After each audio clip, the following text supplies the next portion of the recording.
on behalf of Rondelli Foundation and Georgian Foreign Policy Heritage Association. They jointly are conducting this project. Let me welcome you. Thank you. At our meeting room. Today we're going to talk about the period you spent here as an ambassador of Georgia, because the main topic of our research and we're working on is the formation of Georgian foreign policy and Georgia's statehood building during the last decade of 90s. And you witnessed many, I suppose, interesting things, both problematic and positive. But another really important issue that the United States played really crucial role in all those changes our country went through. Mm-hmm. Me and Nacho will put questions and you will comment on them. Let me start with the question: how did you find Georgia when you arrived? First, when you arrived, and what was your impressions about the country of residence? I arrived in, I think it was July of 1998, and it was a very interesting arrival, and I'll just explain for a minute why it was so interesting. We had not had an American ambassador for about 1 year in Tbilisi. The previous ambassador, Bill Courtney, had been called to Washington to work on the National Security Council, and there was just a gap of about 1 year.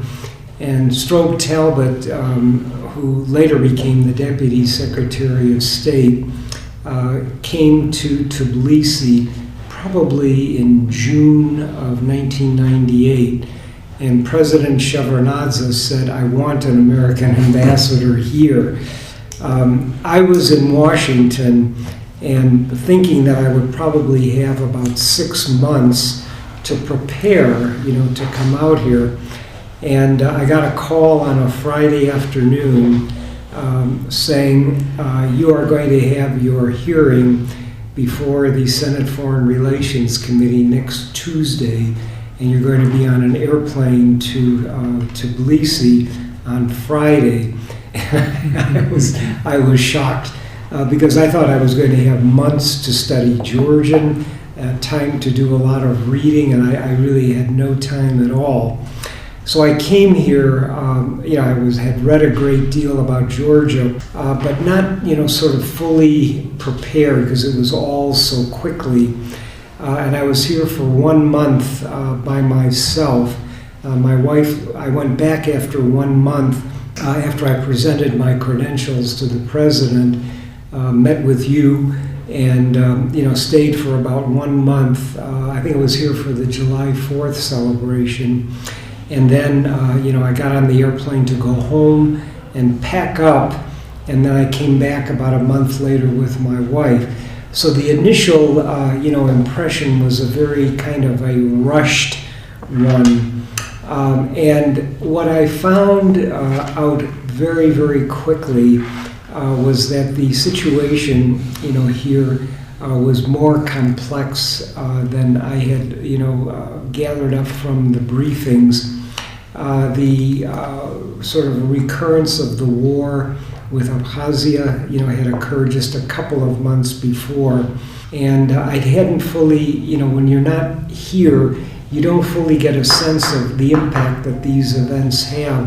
And when I arrived, and met the president, I began to appreciate, a good deal more the impact that those events had.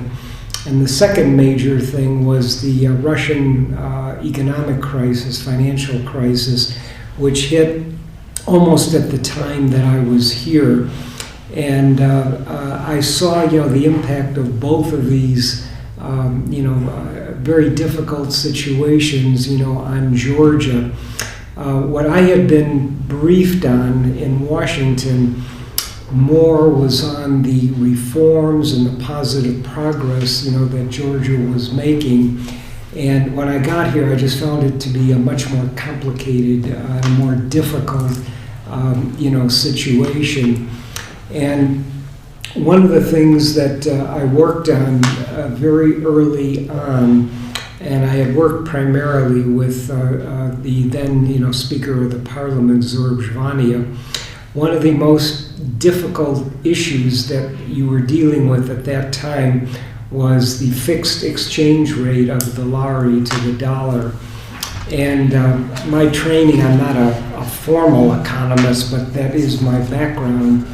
And I knew, fairly early on that it would be bankrupting, to the government of Georgia if you continued with this fixed exchange rate, because you were using up so much of your hard currency reserves to keep that exchange rate up.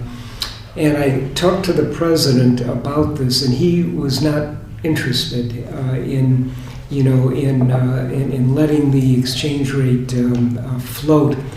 And it was explained to me that he believed that a strong lari, with the set exchange rate, was a great achievement of Georgian independence, and he was very reluctant to change that. And I worked a good deal with Zorobzhvania, many meetings with him, trying to explain, that if you let the lari float, the value would go down temporarily, but then it would, come back up and stabilize, and that, you would not go bankrupt. There wouldn't be a financial crisis. And I remember him, asking me, he said, well, can you guarantee that? And I said, I can't guarantee it, but I think it's extremely likely that that's the way it's going to happen. And I have a feeling, I didn't know obviously the mechanics of what happened within your government, but he did, I think, talk to the president, and the decision was made, to let the lari float. And it worked out exactly, as I had said. And I mentioned this because, it reflected, the difficulty of decision making at this relatively still early point. The economics of floating exchange rates would be very difficult, for President Shevardnadze, given his own background. And I mention this again because this is what I sort of saw when I got here, was that there were efforts, at moving forward. There were very able younger people here who had a lot of ideas about moving forward. And yet, there were certainly forces that I would call, from a more traditional, perspective, who were, pretty much, putting brakes on. And that was something, that I had noticed, that, that decision making was rather difficult. You had a state minister, but it was not a prime minister. And that, a lot of the ministers seemed to be sort of going off in their own directions. And, that the president obviously, was the final decision maker. But I had the impression also that, that President Shevardnadze was more, not a dictator, who was more of a consensus builder, or more person. Well, he was obviously an authoritative figure, but that he also had a genuine sense of, leading in a different type of direction. That was very positive, but the negative side of it was that you sometimes could feel, drift, from different ministers and different parts of the government, in terms of things, going their own way. But that first year, I spent a lot of time trying to learn what was going on. I spent a lot of time with you, which I always enjoyed very, very much. What I never forgot over all the years was after every meeting that we had, you always would look up to me and you would say, "Pasmotrim," and I always that has remained with me all of these years. because that was the situation, that we were in at that point, that you were in, was we don't know, we shall see, what is going to happen. But those were, particularly the first year or two, there were many crises with the International Monetary Fund, with the World Bank, about new tranches of money, coming to Georgia. And I would very frequently get calls in the middle of the night from the finance minister saying, we're having difficulties with the IMF, what should we do? It was a period, at least the early time that I was here, it was more sort of like crisis management. I mean, it was sort of moving from one, difficult situation, to another. The second assassination attempt against President Shevardnadze was a few months before I got here. And even, he survived that, thank goodness, but there were always rumors, there were always, concerns about something, happening. So that was something that had, all of us on edge, because we were very concerned about his health and welfare. So that was something, that I was, very, very much, interested in. But that first year, as I said, it was mainly, getting to know the ministers, getting to, know all the major players, and trying to help. I recognized very quickly after I got here that the American ambassador played a kind of a different role than other ambassadors here. And that, that we, our advice, our assistance, our cooperation, was very important. And it was very important for me, to try to establish, relationships of trust and confidence, because I knew, the importance of the role of the American ambassador here. And I wanted to be able to give good advice and, to try to help out, as much as possible. But it was also, I remember, meetings with the president. The situation with Abkhazia was still a very dangerous one. It was just a few months, before that, that these things had happened. And there were all kinds of things going on over the, in Abkhazia on the ceasefire line.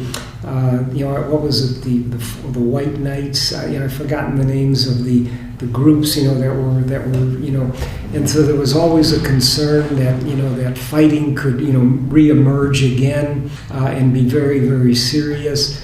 There were fuel shortages, the gas shortages, which were a very serious problem. The coffers of the government were very weak because taxes were not being collected.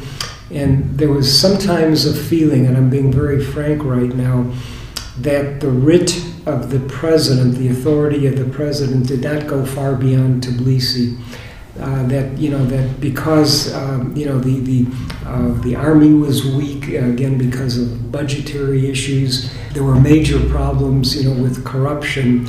And I shouldn't talk about corruption because when I was in the United States, one of the reasons that they wanted me to come out here was that, that this was the country of all the countries of the former Soviet Union. Georgia was the leader in reform, and the people who talked to me about the job said, you served in Moscow when the Soviet Union collapsed. You know about transitional economies. This would be a perfect thing for you to do.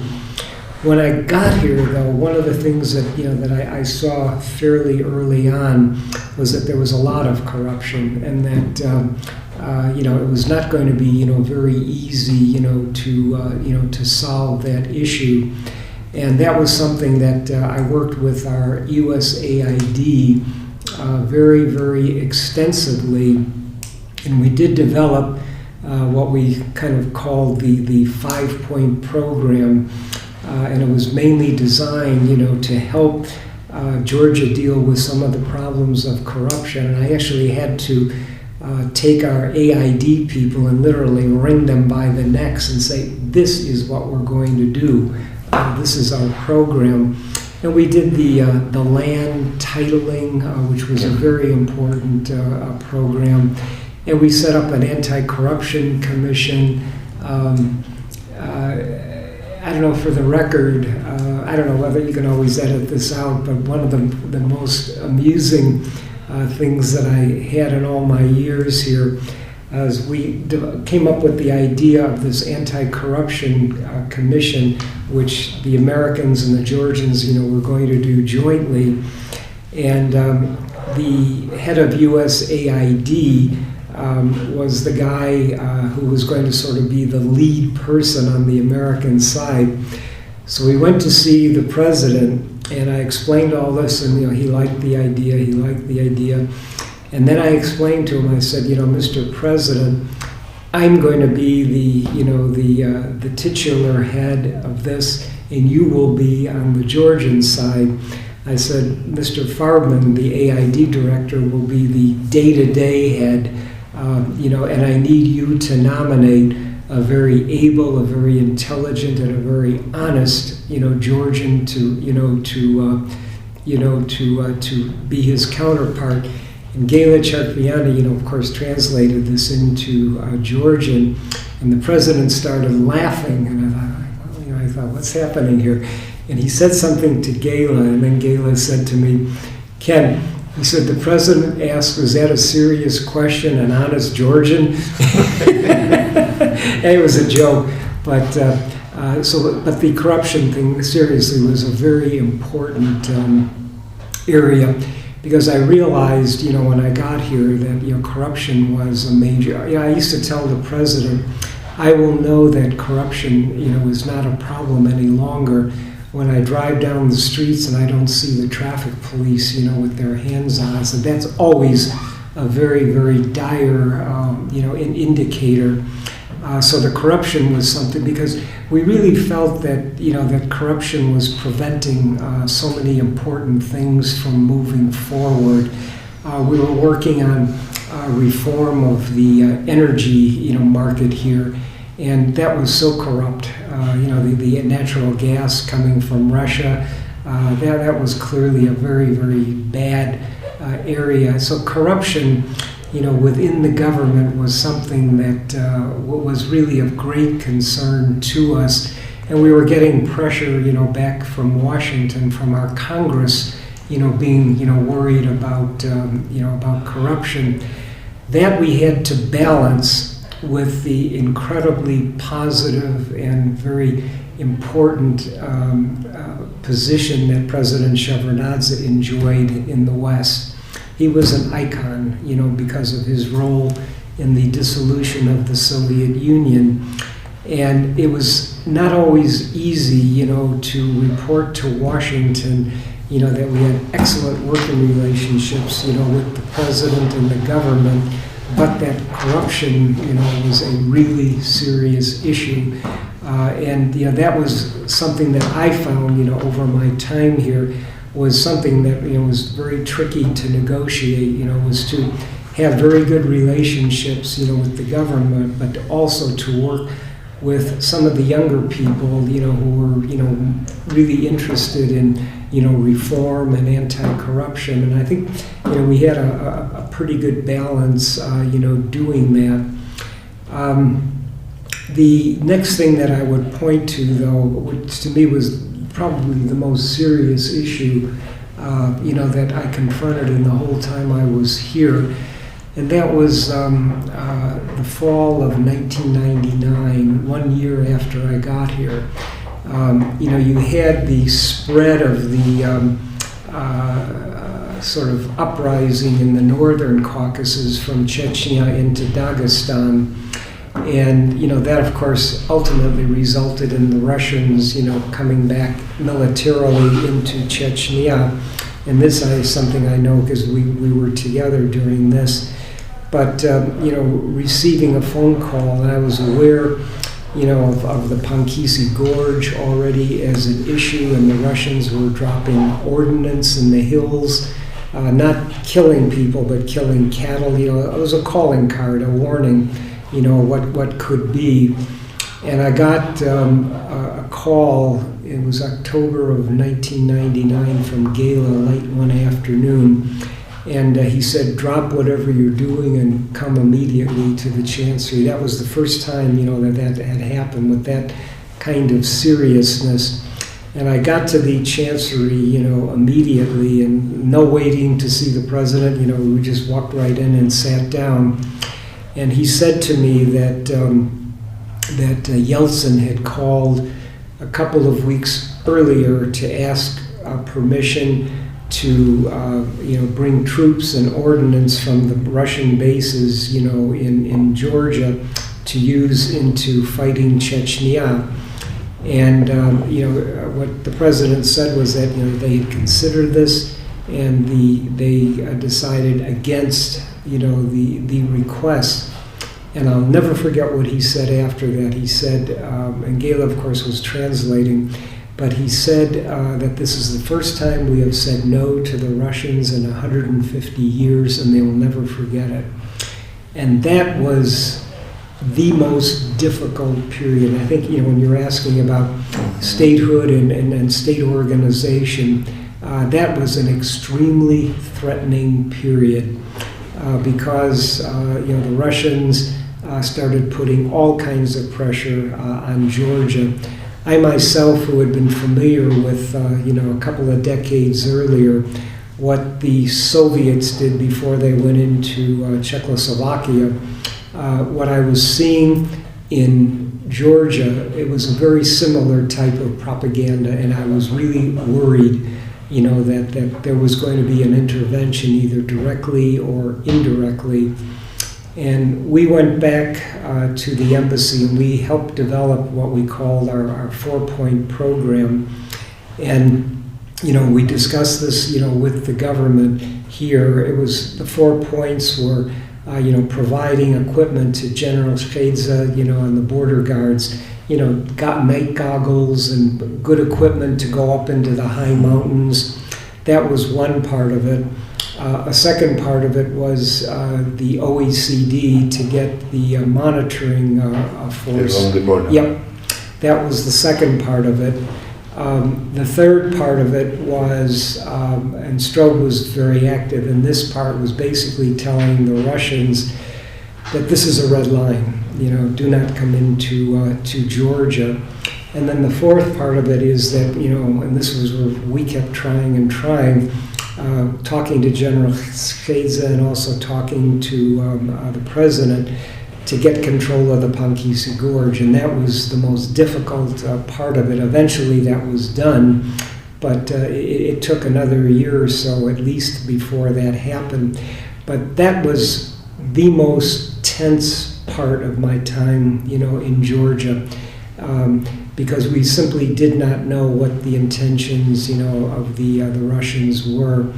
And they were also making threatening noises at Azerbaijan. But the Azeris, Aliyev, did something which seemed to calm the Russians, and that was to give back to the Russians some Chechens, I think, who had taken refuge, in Azerbaijan. That seemed to end almost immediately the Russian pressure against Azerbaijan, but it really increased and increased, on Georgia. So even for all the rest of the time that I was in Georgia, that was a worry, about that. And now getting back to another area of statehood, I've talked about, I think the difficulties of governance in the sense that, there was a president, but there wasn't really a prime minister. There wasn't really a head of the government, which I think was a weakness. You did a superb job, of organizing the foreign ministry, which was very effective, and we enjoyed excellent, communications and cooperation with you. And I've forgotten your deputy's name who's died. Giga Bulduri. Yeah, He was working on the American Direction. We had along the best, with others. Yep, we had wonderful cooperation, and that was always a really big plus, for us, was to have a very effective, foreign ministry that we were able to work with. But as I said, the areas that were most concerned to us were, the government, conducting sort of a unified, organized policy, the difficulty of collecting taxes, which meant, you know, that the budget was in very serious condition, and the state of the military.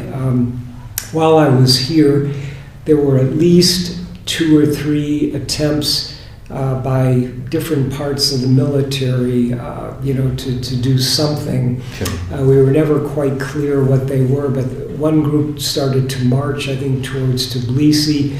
There was another group at a military base not far from Tbilisi, where they were organizing, you know, military vehicles to march on Tbilisi. And I remember going to see the defense minister, David Tevzadze, you know, expressing concern about this and what was going on, and he seemed not very worried. And I said, Minister, I said, you know, the reports are really serious. You know, aren't you concerned? And he said, well, he said, yes. He said, but I also know that they have no gasoline. He said, that's why I'm not worried. But the issues with Russia were a major worry. We talked about Pankisi Gorge, but there was the gas supply. There was the Baku-Tbilisi-Ceyhan pipeline.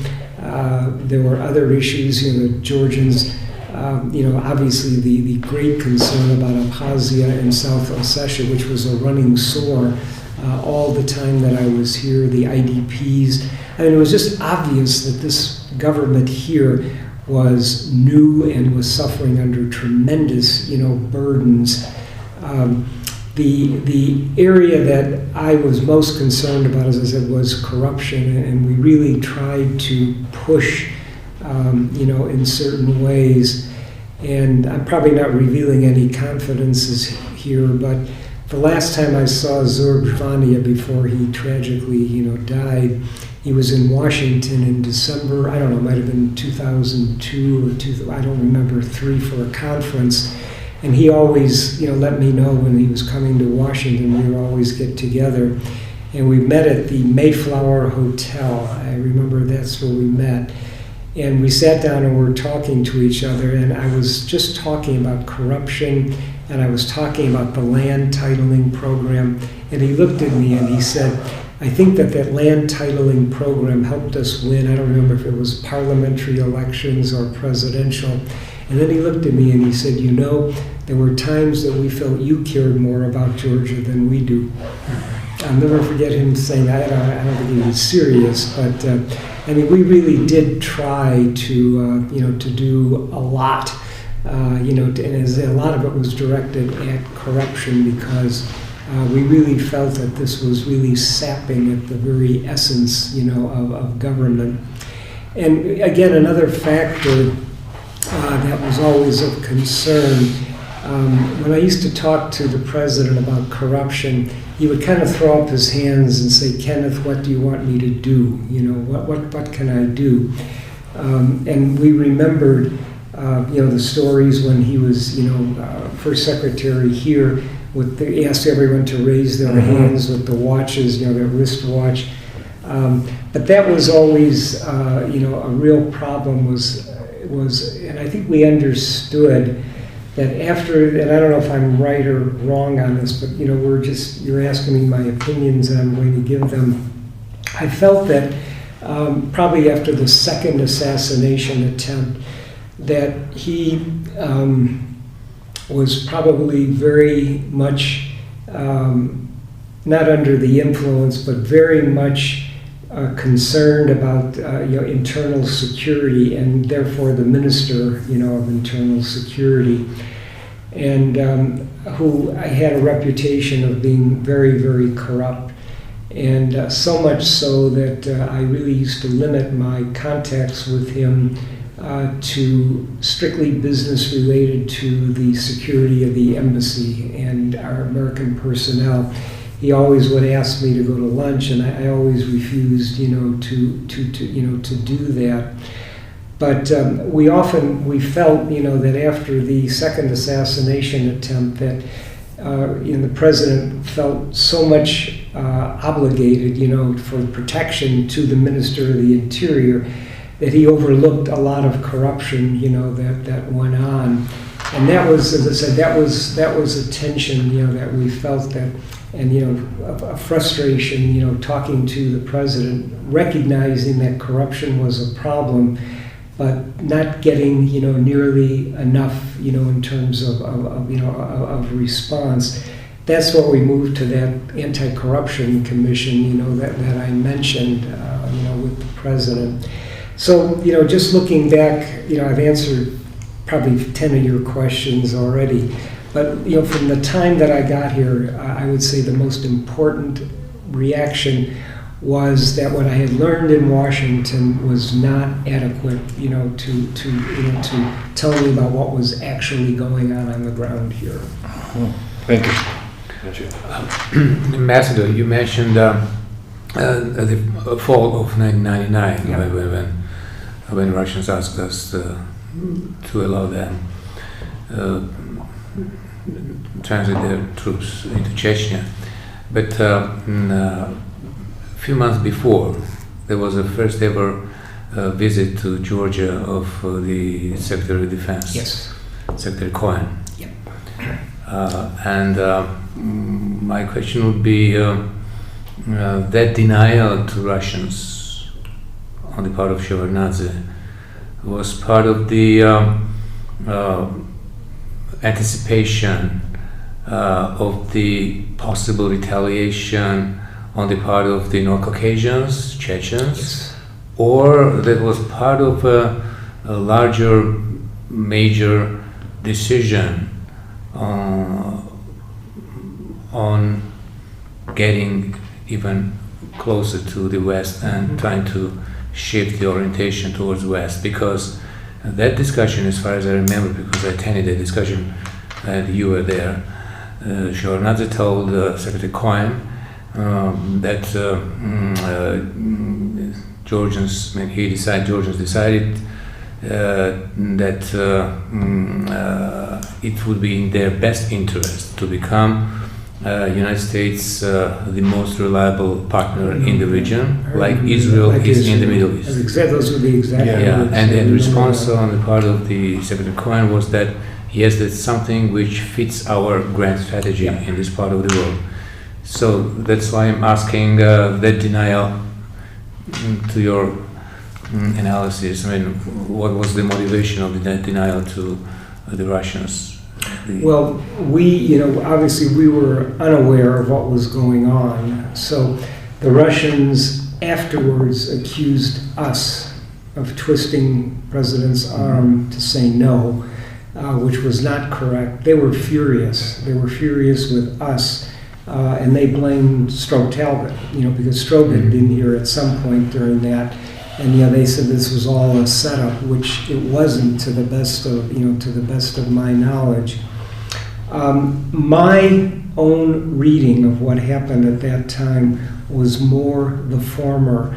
That given the role of the Chechens and the North Caucasians during the fighting with Abkhazia, that there was no desire to get involved with Chechnya, again.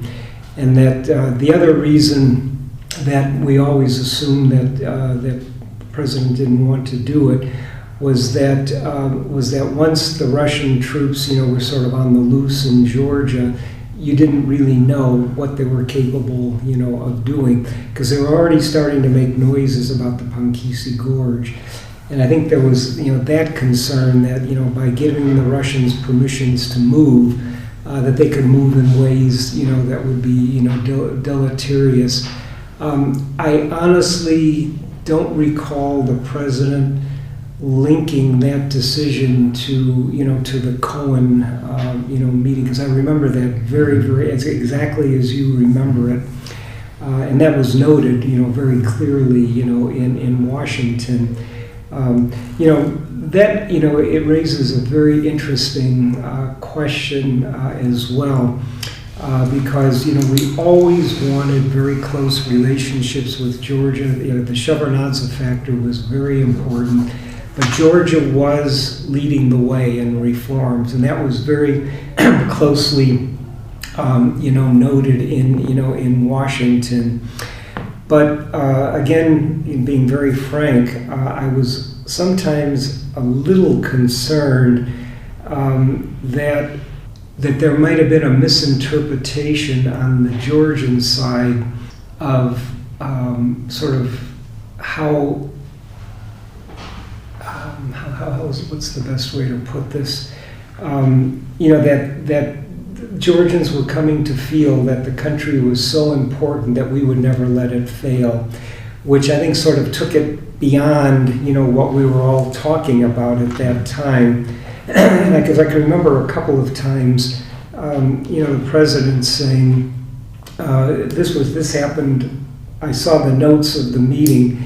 I think this was right after the outbreak of fighting again with Abkhazia in 1998, where the president told, I think it was Talbot, that if you guys don't shape up the next time you come here, we may not be in these seats. So, there was also a sense that somehow or another, we held the power of, what was going to go on here. And that was a concern of mine, that the feeling that, that we would be able to sort of always be the ultimate arbiter and the ultimate savior. And that impinged on my role. I mentioned, the calls about the IMF, because I often had the feeling, that if something was going wrong, it was pick up the phone and call me, to see what I could do about that. And we were always trying to find the right balance, between being helpful, supportive, giving good advice, but yet not taking over your problems. And as it kind of goes to your question, I just didn't sense that decision, was an outgrowth of the Cohen meeting, but it was more related to Shevardnadze's geopolitical sense of what was going on in the Caucasus. Mr. Ambassador, for me it's, I would say, obvious that Russians reacted not only refusal to allow their forces through Georgian territory, but another factor you have mentioned, or Archie has mentioned about Secretary of Defense visit. Yes, it was important because it was, of course, understood by Russians, I think, correctly. But there was, I would say, growing feeling in Moscow that Georgia is moving towards no question. a bit different direction. So even without that visit, this feeling will affect the Russians' plans. For example, you know that in 97, 98, especially 99 was full of events, many of them positive, of course. For example, we in 98 left the CIS security. Yeah, no, at that time it was not the organization yet. Common security arrangement together with other Guam members. In 1996 we started the Baku-Tbilisi SUPSA, which also served as an irritant. Very much. In 1998, and here I would like to ask you to comment also a bit more on that. We asked Russian border servicemen to leave the Georgian-Turkish border and replace them with forces trained, prepared entirely from the scratch, from 0 point by Americans. It was really great project. And all these highlighted that it was made clear that Georgia is doing something. 1999 Istanbul. No, it is later. Yeah. I mean before that, because the request to Shevardnadze was in September, I suppose. Yeah, because when they started the second Chechen campaign. It was Putin's business. He was, because he was the prime minister and he was leading that process. although Yeltsin made the phone call, but it was coming from Putin, and Putin reacted, by the way, through different channels, and the I would say, retaliation also was coming from him personally. This is why I think that it was a more reaction on general direction of Georgia's foreign policy and so on, rather than the maybe very important but single visit to Georgia. Although it was definitely part of this movement. Mr. Secretary visited Georgia within the context of those increasingly active cooperative relationships. And I would just simply add to that. That this was my intention to give you a hint to talk about that. Yeah, because I think that visit was also one of the things that I saw was how fraught with difficulty and complexity the Russian-Georgian relationship was. It was we could see it on many different levels. The personal level animosity towards Shevardnadze was extreme. I can remember reading reports of some of the telephone conversations between Clinton and Putin, and every time Georgia came up, Putin just changed, his tone completely. Got very agitated and very annoyed. So there was that level of it. But then there was the gas, the strangulation using gas. There was the Russian, role in Abkhazia as the chief, peace mediator, and also the force, and yet also, supporting, the main force supporting, the separatists in both places. There was the Baku-Tbilisi-Ceyhan pipeline. And I remember, they tried to kill Aliyev, and that probably played a role in the assassination attempts against, Shevardnadze. So this was a very, very, very difficult, relationship. And I think the Cohen visit, was, because we were reporting on all of these difficulties. And I think the Cohen visit, was also designed, as a for the demonstration effect, that Georgia was a very friendly country, that we were very interested in its sovereignty, security and national independence, and that we were demonstrating it, with that visit. But I do remember, that the statement about the strength of the relationship, like Israel, that was very carefully noted, from on the Cohen side as sort of the major development, during that meeting. So certainly that that was a factor, and I think that played into. I think we were fairly active in the fall of 1999 to prevent the Russians from intervening. I don't know what their intentions were, but they certainly were not benign. Yes. They certainly had, ulterior. I don't think, when you look back in retrospect between 1999 and 2008, I don't think they felt militarily, capable of really doing anything. I'm not sure, what they. I think what they were really after, was to get Georgia, the forces to get into the Pankisi Gorge. But I think really what their main objective was, in certain ways, was they were losing in that war at that particular point, and they needed a scapegoat. And Georgia was a very convenient scapegoat. So as I say, whether they were, I don't know if they had plans to come in or not, but we were just very concerned, and we took it very seriously. As I say, it was the embassy that we pretty much developed this 4-point program, of what to do. But I can remember Stroke Talbot, going to Moscow, or I can't remember who was going there, but over the telephone and said, this is a red line for us. So I would say that the relationship was very strong, but I think the Cohen visit really helped, when we were recommending all these steps later in the fall, that the success of that visit was a very good one. Yeah. But the vibrations were so good, between Washington and Tbilisi. I mean, Shevardnadze was so well respected. You were well respected. I mean, it was. We really felt that we had a partner, and that was critical. I think critical to everything that we did.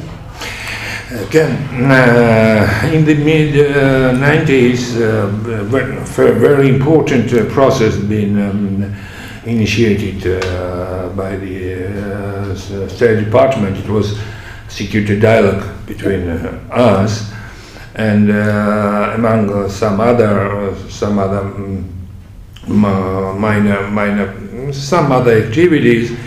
The main point, which was I would say created through this dialogue, was the establishment of Georgia's, really from the very 0 point, Georgian Coast Guard and border service people. Because before that we didn't have this service at all. There was a General Cheidze, a couple of officers, and I think 200 or 300 servicemen from the MOD, just commissioned to the sent to the service, and this was very, very important. Could you something about those developments? We were, I talked earlier about, some of the obvious weaknesses, and yours was a new government. You had just come through 2 separatist wars, a civil war with Mr. Gamsahurdia, and it was very obvious, that institutionally, you were just starting out in those years. And that was one of the major, objectives of U.S. aid, during this period, was to help, build strong, transparent, institutions, processes, the rule of law. All the kinds of things, that we were promoting. And one of the, one of the most successful aspects, again, because we were always focused on how to improve Georgia's ability to protect its state sovereignty and its territorial integrity. Well, the border guards and the Coast Guard, were very, very obvious, aspects to this. And I can remember, ceremonies where we were turned over, ships to the Coast Guard. But the border guards was especially important. I took a very strong interest in this. And I remember many meetings with General Shkeza. We worked very, very well with him. And, we provided a lot of equipment. We provided, I remember, up in the mountains, the night goggles and the boots and the radios, the communications equipment, to enable the border guards to operate, effectively up there. And I remember also with the, we worked with the OSCE, again, to try to hold the Russians' hands together to get the OSCE monitoring force up there, as well. And that also worked. And what always fascinated me with the OSCE was Russians were part of that monitoring force, and yet they were eternally critical of it. They were constantly criticizing it, which was so cynical, but nonetheless. But the whole area, of military cooperation was very important from the beginning. The training exercises, part of what President Shevardnadze, when he talked with Bill Cohen, I think after that, the opening to NATO, the Partnership for Peace, all of these things, I think, really... Helicopter projects and so on. The helicopter projects, I remember that very, very well. Because I remember, again, just a personal anecdote. When the helicopters came, Zorb Zvania asked if he could take his son up in the helicopter, and we took his son with, his son's probably grown and, married by now. But no, and of course that led to the later arrangement, the supply and equip, the military cooperation.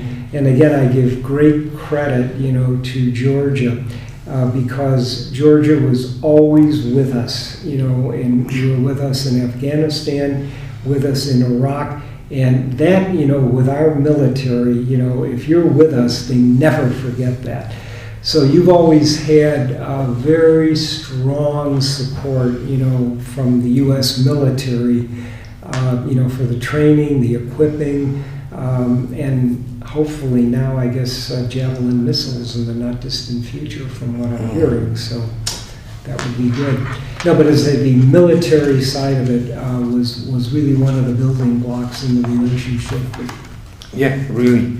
Another point I'd like you to elaborate a bit was also, I would say, the crucially important, and our American friends also played directly decisive role in that development. It's related with the CFE treaty adaptation, which started in 1996 with Rezo Adamia, with Gigabud, do you remember these guys, with Levan, Michelazzi, unfortunately they are not with us now.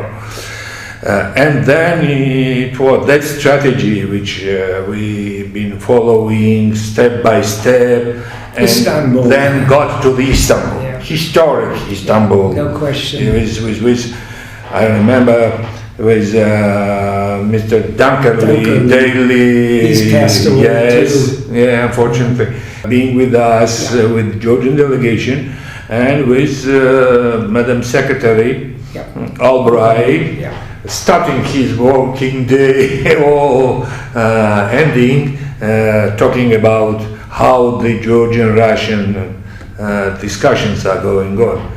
Maybe you will add something to these recollections. I also, Craig Dunkerley was a personal friend of mine, and he was here very, very, very often. Yeah. And that was always, again, we're talking about the military sector being so important in the relationship, but getting those Russian bases out of here was a very important objective, of U.S. diplomacy, and the frequency with which Craig Dunkerley was here, I think, underscored that.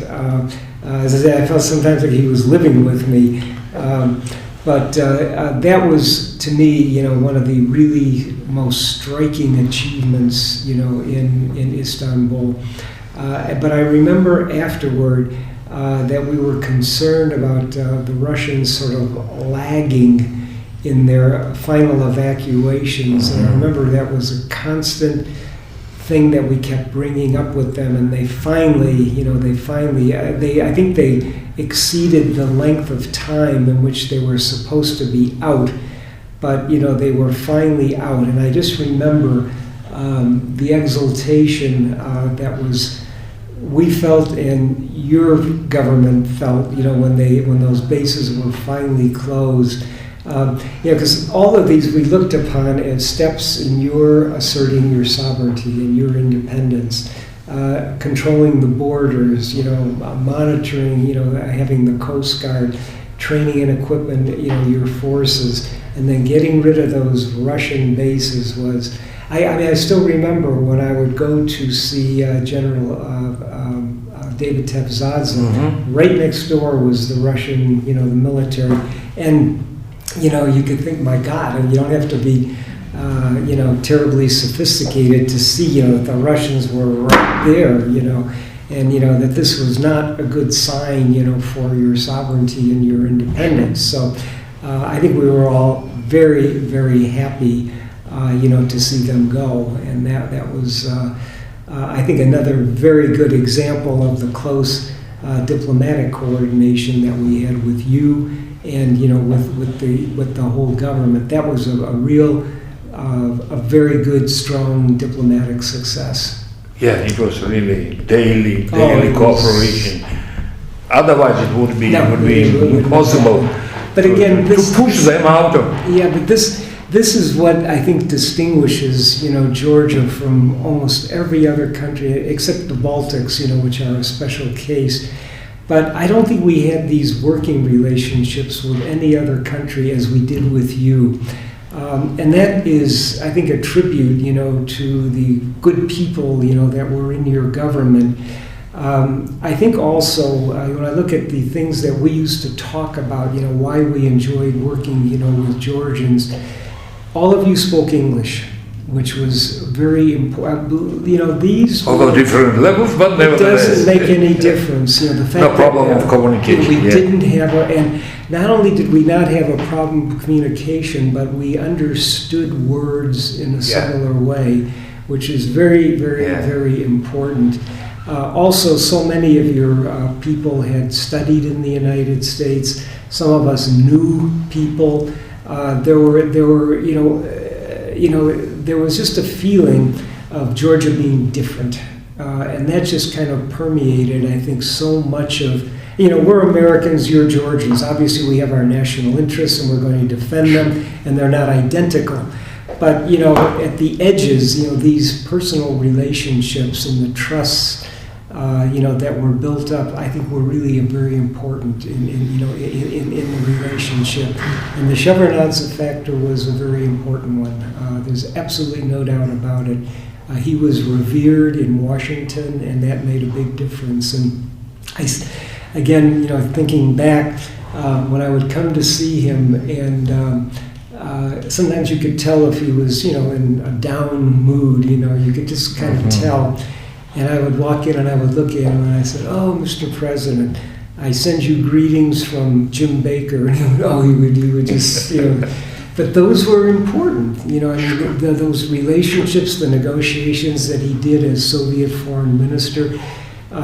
Jim Baker came to his funeral here and he cried. I mean, there was a strong, and we all kind of felt that, as I said, that we felt that we were speaking from the same sheet of music here, which was very important. That's why I think, so many of us, we tried to put so much effort in, to try to help build the institutions here and, move beyond the corruption, because we all felt that there was so much potential here that we wanted to see realized. So anyway. Yeah, you mentioned people here. One of the major factors why you felt your work both pleasant and productive in Georgia. My question would be about the perception of the United States here in Georgia at all levels. I would start my question from President Shevardnadze. Had he ever been critical on any of the U.S. decisions vis-à-vis Georgia or globally? And have you ever heard from any other members of the Georgian government or society any complaints on the United States or any feelings of some sort of uncomfort related to any of the U.S.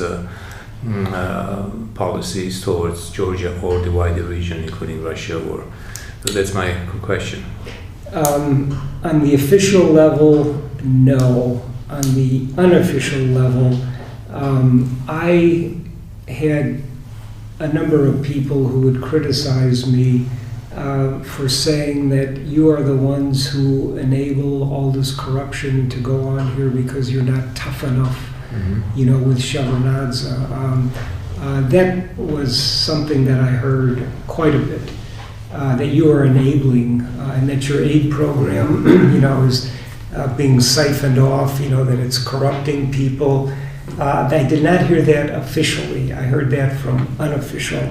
And the only time that I can really remember any difficulty was There were times of Georgia's relationship with Iran that were of concern, because we were very, very tough. This was before any openings, any negotiations, and there were a couple of instances where I think I had to come to the president and talk to him about certain Georgian activities with Iran that were of concern to us. But I don't remember in all the time being criticized. As I say, it was it was a very, on the whole, very constructive, very, very good relationship. I'm just, as I'm talking, I'm just trying to replay in my mind over the 3 years. I just, don't recall anything, because we were cooperating on so many different levels and working on so many different things. One of the biggest problems that I did find, though, just in terms of working relationships, one of the state ministers whose name I won't mention, it was always very frustrating, to meet with him, because we would talk for sometimes 2 hours, and I never felt that we were getting anywhere. It was just sort of talk. And the frustration, was that, that I was looking for sort of concrete answers and concrete commitments, and you never got them. But that's not to answer those were the kinds of frustrations that I dealt with, with officials. But I just do not remember anybody criticizing us. As I say, I'm thinking of all the meetings with General Shchedza, all the meetings with the defense minister, certainly all the meetings with you.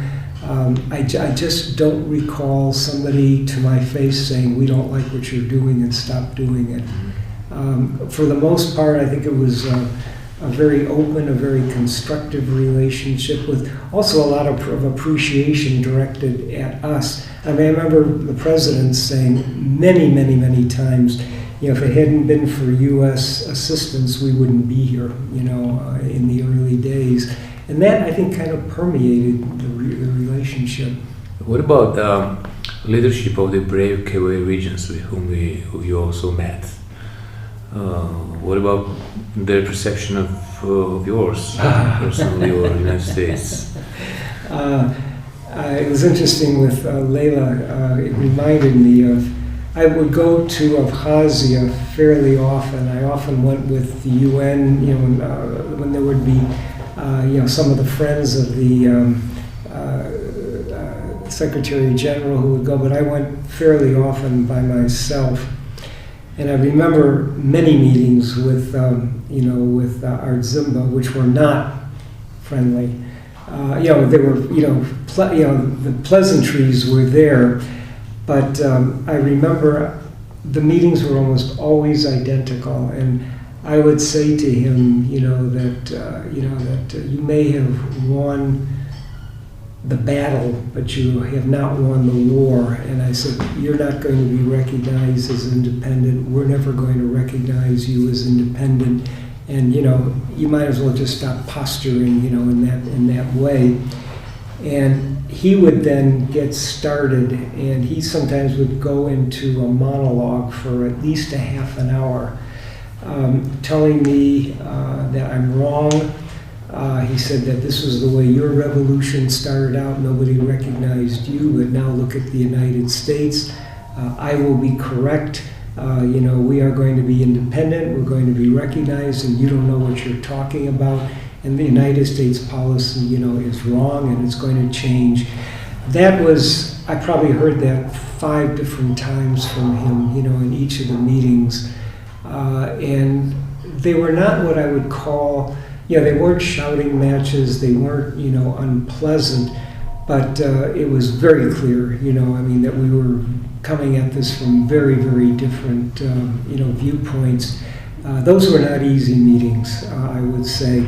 And the other time that meetings would be difficult was when I went to see Aslan Abashidze, He, of course, was not, pushing, independence. But when I would talk with him about, working more cooperatively, with Tbilisi, particularly on sharing some of the money that was clearly coming into him, then that was also like hitting a brick wall. Those were, going off there. I only went to Skinbali once, and I honestly don't have strong recollections. All I remember feeling, though, in Skinbali was that this was like being back in the Soviet Union. The meetings, the way they were structured, nothing very significant, went on. It was just more, just show. But Abkhazia, I remember, and I also, from Artzimba, because he was, an intellect. I mean, he was no dummy at all. Would talk about his own work, his own research, and he was an interesting man. I think he probably, had a screw loose in the head, but he was a very, very interesting man. And I used to enjoy just listening to him talk about Abkhazia and his own research and the ethnic stuff. But when it came to politics, it was just like that. Yeah. Another issue which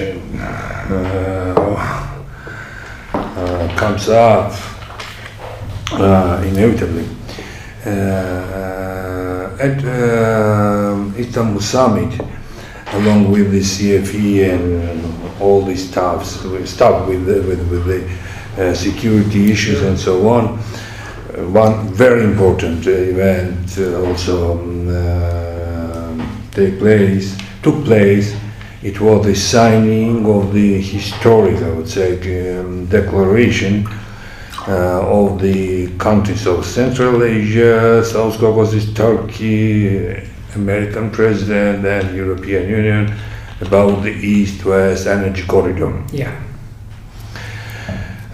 It was not the end of the game because very tough negotiations still remained ahead of us, but it was a very strong political commitment and political declaration that yes, this issue is decided to do. And then it was followed with our very often, I would say, conversations about how to Baku-Tbilisi-Ceyhan negotiations are going on, and then how the Baku-Tbilisi-Erzurum gas pipeline was doing, and so on. Please recollect something on all this, because it was another really very important, super important, I would say, issue where American support was also decisive. Otherwise, Baku-Tbilisi-Ceyhan, in all respects, which usually business people are considering, had many weaknesses from the very beginning. Yeah. Very high risk, the turbulent region, and so on, Armenians again, and so on. But finally we got it, and got through. Finally was a good way to put that too.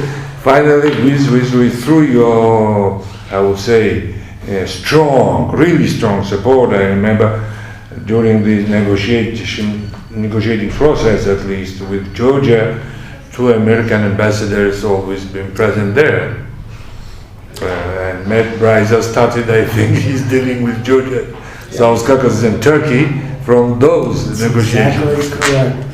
No, the Baku-Tbilisi-Ceyhan, I remember in Washington before coming out here, reading about the pipeline and believing incorrectly, that I had already missed, some of the important negotiations and that agreements had been reached. When I got here, I found out I had missed, virtually nothing. But from our side on the pipeline, initially the companies were reluctant because they felt that the project was political, not economic. And their position basically was if it was so important to the U.S. government that we ought to pay for it. And that was, not going to happen. So the first year, that I was here, nothing, much. There were lots of negotiations, but nothing really happened. And I think what was critical was when George Bush, replaced Bill Clinton, because when he came into office, one of the first things that they did was to do a study of the pipeline to see whether or not it was commercially viable. Because that had been the company's concern, was that, with the way oil prices were and the costs of the pipeline, that it wasn't going to be financially rewarding to do it. But the new Republican administration did their own study, and the conclusion was, that it was financially viable. That really, I think, as best I can recall on our side, really changed things because it was no longer a political, that argument that it was just a political project was gone. And I think, there was a lot of, encouragement for the pipeline. The political reasons were still there, but now it was both political and, economically doable. And I remember, I remember the major complaint of Georgia was that the major negotiations were always being done between the Turks, the Azerbaijanis, and BP, and that the Georgians were pretty much left out, until the very end, and that the Georgians really only had to accept, what was left for them. And I do recall towards the end of the negotiations, when it was almost finished, that I don't remember who it was, though. It was an outside consultant. I don't remember exactly who it was, but encouraged. Janet Rader. That's encouraged the Georgian government to sort of stand up and say, hey, we're not getting, what exactly. So I remember that was a fairly tense period. Because Georgia had been very quiet, during the negotiations, and all of a sudden at the end, that, yes, all of a sudden at the end, it got a little more problematic. But I think it was worked out in the end, and we always looked upon that as really one of the really significant achievements. Going back to the first point about your sovereignty and independence. The feeling always was, that we have pipelines that skirted Russia, that they're not going to be able to strangle you. And so that pipeline was another part of all of these various steps that we felt we were taking, to improve, Georgia's state structures, and when I look back at those years, I don't think we're not going to take credit, but I think those were years where there were really important steps taken in that direction. I think it was left to Misha, I think, to crack down on the corruption. He had other problems, and I think he also continued building the state structures. But I think, the work that we did during those years, I think was very important, laying, a foundation for that. And that pipeline, I remember I was always, the reason I wanted the gas pipeline to come, because I always wanted Georgia to be independent of Russia, on the gas supplies.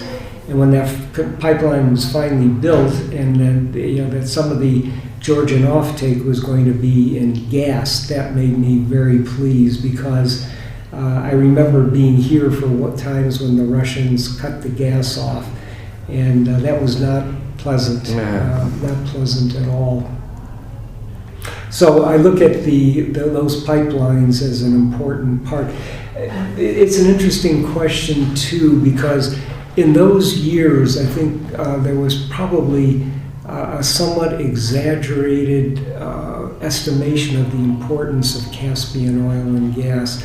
I think our former vice president, Cheney, was talking about, a new Kuwait, and it isn't that. I mean, it's important, but it's kind of important at the margins.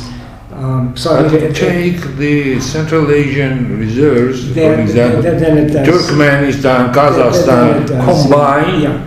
Then it does, yeah.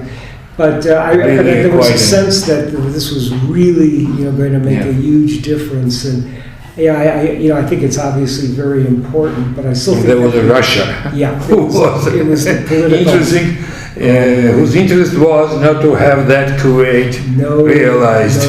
No question. I remember, the opening of the Supsa pipeline. I flew down with the president in his aircraft. And that was, we all knew the significance of these things, and that was. Shevardnadze and the Puchma. Yeah. Together they launched. It was, those things were really, those were the milestones. When I look back at the 3 years here, those were the things that we were really very proud of. The military agreements. I remember very well too when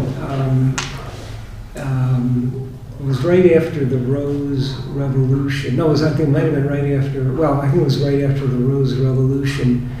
The then Secretary of State Colin Powell sent out a telegram to us. I think I was gone by then. But I saw the telegram, but I remember what he said. He thanked us, those who had served at the embassy in Tbilisi, because, we had worked, with the Shevardnadze government, to help build Georgian institutions, and yet we had also kept, the ties open with the young people, and that, that the transition, there was the Rose Revolution, there was that turnover. But, it was basically peaceful, and, he just said, that was, an achievement to help, Georgia move along, in that way. I don't know how, you viewed it, but, they were very appreciative of the fact that we had managed to work, with the government, but at the same time work with the reformers here so that there was a fairly smooth, transition. And that was something, we were, I much regretted the way that Shevardnadze finished up. I noticed towards the end of my time here that he wasn't the same person, any longer. He just seemed to lack energy, and he was starting to make mistakes that I had never seen before. And it was just obvious that, that he was aging and simply, not the same person. We all go through this, obviously. And I used to, in my meetings with him, we were not, we're not friends. I mean, I was the representative of the United States, and I had great respect for him. But I think, we had a good relationship, and we had some very good conversations that I really, enjoyed. And on several occasions, I said to him, Mr. President, I didn't say you're getting old and, losing it. I said, why don't you do a George Washington? Why don't you, take the role of, the first president of the country, and then become, the great statesman, and leave the governing, to the younger people. And he would always say, they're not ready yet. They're not mature enough. I know Georgia, I know our people, and these young guys are just not mature enough. And I always felt that was, a very serious shortcoming in his viewpoint, because he stayed too long. I felt that was, if he had left earlier, I think, his reputation would have been, I think it's going to be good no matter what, but I think it would have been, a lot better if he had just kind of moved to the side and been a mentor, for the young people. And I think back of the years here, that to me was the saddest takeaway, was that he stayed too long, and that that he left in this sort of really unflattering way. I felt was not really appropriate for someone of his stature. I just wish he had, become the George Washington, but that's it. Ambassador, as long as you mentioned Shevardnadze and also the energy corridor being both a political project and also economically interesting and viable, I would like you to a little bit elaborate a little bit more on the drivers of U.S. interests in Georgia. Had there been other interests for the United States other than personality of Shevardnadze and energy corridor? And how would you define those relationship with Georgia or interest in Georgia? Were they really strategic, or those interests mainly stemmed from sympathy toward Georgia, personality Shevardnadze, or what was the driver of your interest? Very good question. I would say it was some of all of that. We, in our argumentation, tried to talk about the strategic interests of the United States. And the things that we always pointed to were location. We would simply say, you come right up against the North Caucasus. There was a war in Chechnya, which was, very important.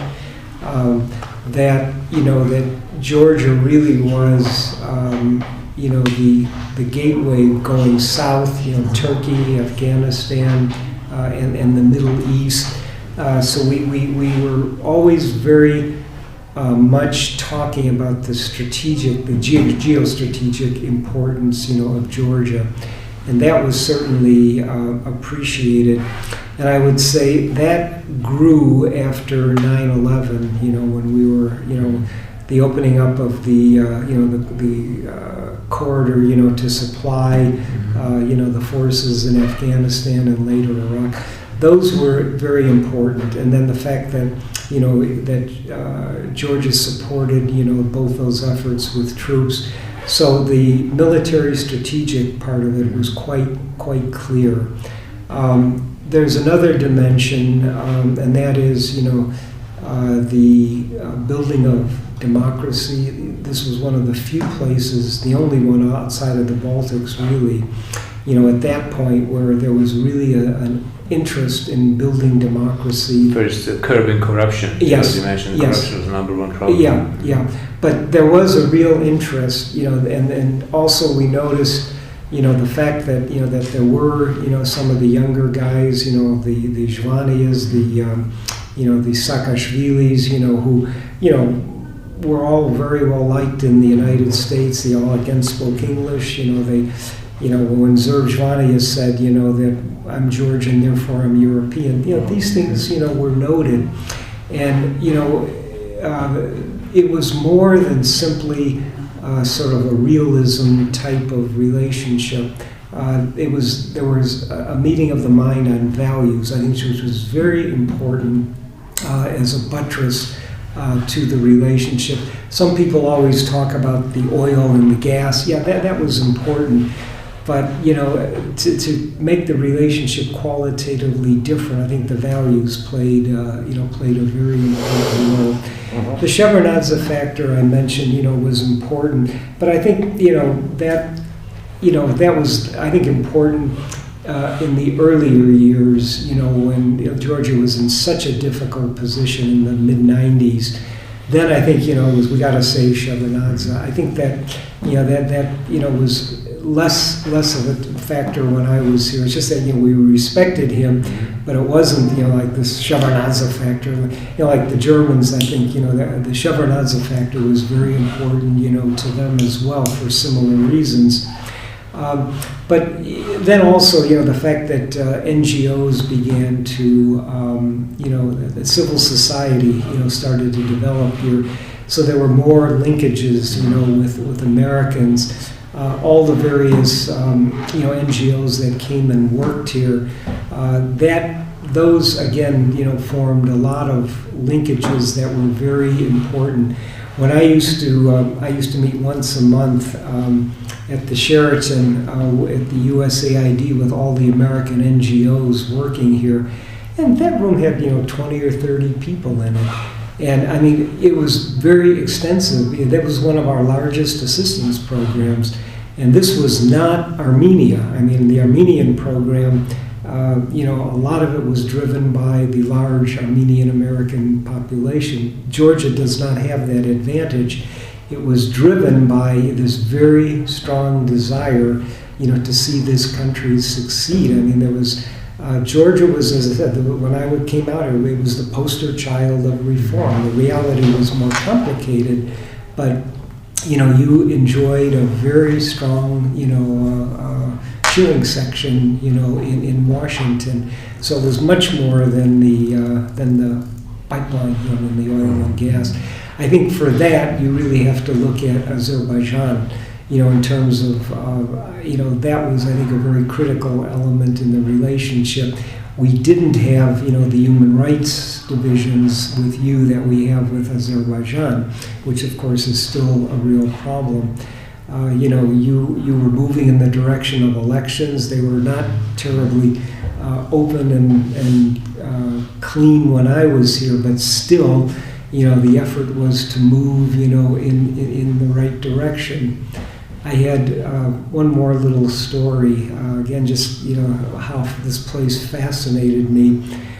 Shevardnadze was re-elected president, I think it was in 2000, and it was not a good election campaign. I think he ran against the former head of the Communist Party, and, the corruption, I mean, it was already not a good situation. And it was obvious that, that Shevardnadze would win the election. But what happened was, it turned out to be more of like a Soviet type election, which I don't even want 80%. Right? It was silly. But there was a party at his, at his residence to celebrate the inauguration, and I was invited. I remember going there and looking around, and I didn't know many people. And I had been in the country for, I think, 2 years already, and I thought I knew pretty much everybody. And I saw very few people that I knew. And I walked up to Zur Shvani and I said, Zur, I said, who are these people? I said, I thought I knew almost everybody here. He said, this is the backbone of Shevardnadze's support. These are the people, from the Gamigabelis, the former sort of red directors. These are his sort of traditional, base of support. And that was sort of a different Georgia that I saw. It was more of what I was more accustomed to seeing, in the Soviet Union. And again, it was just a reminder of, the transition, that the country was going through. But also, as I said, a couple of years later, when the Rose Revolution happened, I remembered, that event. And again, it was with sadness because, I'm not sure he really sort of grew above, that form of support and dependence that, that he had with them. He sort of had one foot here and one foot there. And that's the problem with that sort of generation of leaders. And there were transitional figures, but he was, I think, a very important one and did a lot of good. Thank you. Good. Ken, definitely we have a bunch of questions. Yeah. This is full of... Yeah.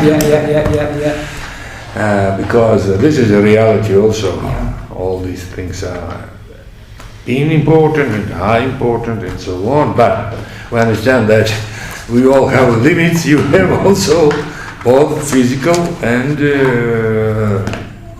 time-wise. Many thanks for your open, sincere, and interesting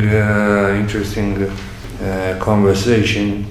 We value extremely high all these recollections, because these components are the, I would say, blocks. Sure. Our history is built up with So, thank you very much. I hope Georgia will be able to show its I'm no progress doubt of again, that. progress again, especially as we have finally, definitely it's not the end of the story, but definitely not, but we have moved forward in many respects. We have changed the administration peacefully without any revolutions or counter-revolutions. Yep.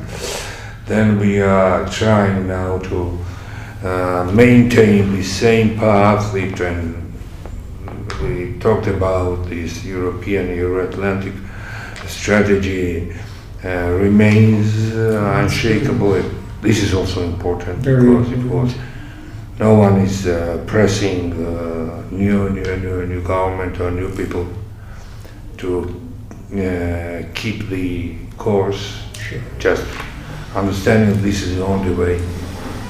So, many thanks. My pleasure, and thank you. And best wishes. No, I mean, when I think back of our relationship, I mean, I always enjoyed working with you. I always felt very good cooperation. I always felt that we, understood each other and we worked well together. It was By the way, most of those pasmotrim, let's see, been related with the Baku Tbilisi because it was, I would say, weekly sessions of negotiations with very small outcomes. It was. One other time, though, that I will mention, I don't remember who it was, but some colonel, I think, got a few tanks and started, driving towards Tbilisi. And I remember, I think I was with you when it happened. I think it was Ialowits. That's Ialowits. Yeah, and anyway, what I remember was, you were obviously very concerned. We didn't really know what was going on, but at the end of that meeting, you said pasmotrim. That's the one. No, of course, it was. Then we have no clear end of the story. Yeah, that's what Nothing I remember. is. There was another, not similar, but still an event of concern. This Gilaev's campaign, march from east to west. I remember all of those. Yeah. No, I mean, each one of those things, we all felt, sort of personally involved because we were very supportive of the government. We didn't want to see... all these big challenges we all went through together. Yep, I mean, it was a very, very challenging... I remember when I left here in July of 2001 and I got back to the United States, I was exhausted. I was just physically exhausted. And I realized, that was accumulation of 3 very intense and very exciting years. Georgia was our best, we still talk about Georgia. The 2 most exciting foreign assignments that you had, Georgia, and then when we were in Moscow, 91-3, when the Soviet Union collapsed. Remarkable. Did you give any advice to your successor here? Which one? Dick Miles. It's interesting because there was that 1 year period in between. Okay. There was another break. Chargé. And I didn't really see. Dick and I were in Moscow together. We've known each other for years. I think we had Bill Courtney and I met him for dinner one night, but we didn't have a lot of time, with him. That's one thing, with ambassadors. Everyone wants to go out and show that they're going to do a better job, than you probably went through the same thing. Very familiar. Yeah, so you don't talk to them very much because you want to show that you know everything. No, but we all, the former U.S. ambassadors to Georgia, we are all pretty much like-minded about Georgia. We all retain a strong interest. Kent Brown, even though we don't see him very often, he remains very interested. John Teft, of course, went on to Ukraine, and then Moscow, but he's always been interested in Georgia. Dick Norland, who I see, John Bass before then. Yeah, and John Bass. John Bass has had a He was in Turkey. I mean, he's had some very demanding assignments, but we all enjoyed it, you know. But we all, you know, all of us, I think you've noticed, we will criticize as well, but as friends. Sure. Not to degrade, but, you know, to say, you know, and I tried to do that too. I mean, when I felt that, you know, something was moving in, like the corruption, I mean, I was very, very intent on that. So. Thank you.